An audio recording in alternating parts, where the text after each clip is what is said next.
मुक्ति होती है। शास्त्रों में जो विधि निषेध है वो प्रयोक्ता लाभान्वित हो, हानिग्रस्त ना हो, क्षतिग्रस्त ना हो, इस भावना से। राग द्वेष या अज्ञान मूलक विधि निषेध नहीं है। मैं लौकिक उदाहरण देता हूँ। विद्युत के जो विशेषज्ञ हैं बिजली के, वे जो विधि निषेध लागू करते हैं विद्युत के प्रयोग के लिए, उसका अतिक्रमण करने पर व्यक्ति घायल हो सकता है, मर सकता है या नहीं। जैसे विद्युत को लेकर विधि निषेध है, उसका तात्पर्य है प्रयोक्ता लाभान्वित हो सके, हानि से बच सके। मानव कृत विधि निषेध है या विद्युत को लेकर, लेकिन वह राग द्वेष मूलक नहीं है, अज्ञान मूलक नहीं है, विशेषज्ञ के द्वारा निर्धारित विधि निषेध है। उसका अतिक्रमण करने पर हानि होती है। इसी प्रकार से ऐसा नहीं है कि ब्राह्मण या सन्यासी हर कार्य में अधिकृत है।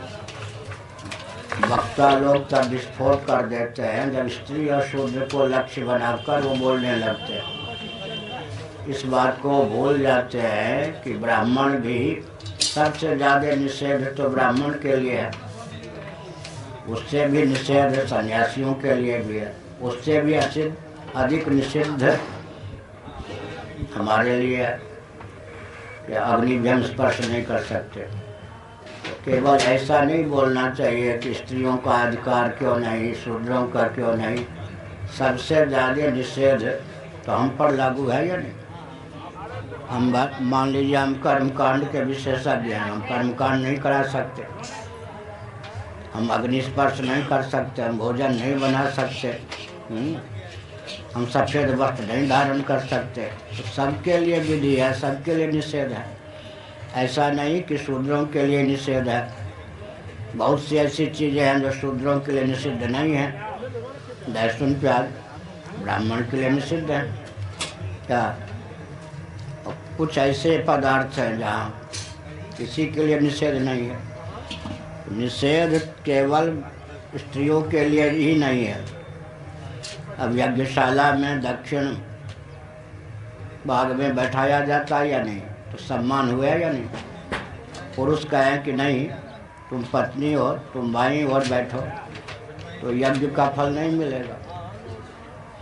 इसलिए ये जो अधिकार की चर्चा करने वाले शास्त्र की मर्यादा नहीं समझते तो विस्फोट हो जाता है। प्रायः लोग बोलते हैं स्त्रियों को अधिकार नहीं, शूद्रों को अधिकार नहीं। यह भी कहना चाहिए ना, सबसे ज़्यादा निषेधाज्ञा ब्राह्मण पर लागू, उससे भी ज़्यादा दंडी स्वामियों पर है, उससे भी ज़्यादा अगर शंकराचार्य उन पर है।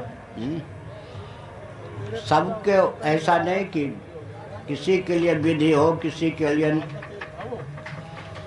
विधि ना हो, किसी के लिए निषेध हो, किसी के लिए निषेध ना हो। हर व्यक्ति के लिए कुछ न कुछ निषेधाज्ञा है, हर व्यक्ति के लिए विधि है। विधि और निषेध का पालन करने पर हर व्यक्ति का कल्याण होता है, और अतिक्रमण करने पर मानव विनिर्मित यह मर्यादा है कि बाईं हाथ चलो भारत में, अमेरिका में दाएं हाथ चलो। ये तो कोई शास्त्र की नहीं बात है, लेकिन भारत में भी इस निषेधाज्ञा का उल्लंघन कोई कर दे तो दुर्घटना होगी या नहीं। और पुलिस के द्वारा अरेस्ट भी हो सकता है, घायल भी हो सकता है, मर भी सकता है। तो लोक में भी राग द्वेष मूलक जो विधि निषेध नहीं है, सावधान इतना वोल्टेज लिखा है। अब इस निषेधाज्ञा का जो उल्लंघन करेगा वो मरेगा या नहीं। भामतीकार वाचस्पति मिश्र जी ने कहा विधि में श्राद्ध अधिकृत है। श्राद्ध माने श्रद्धालु।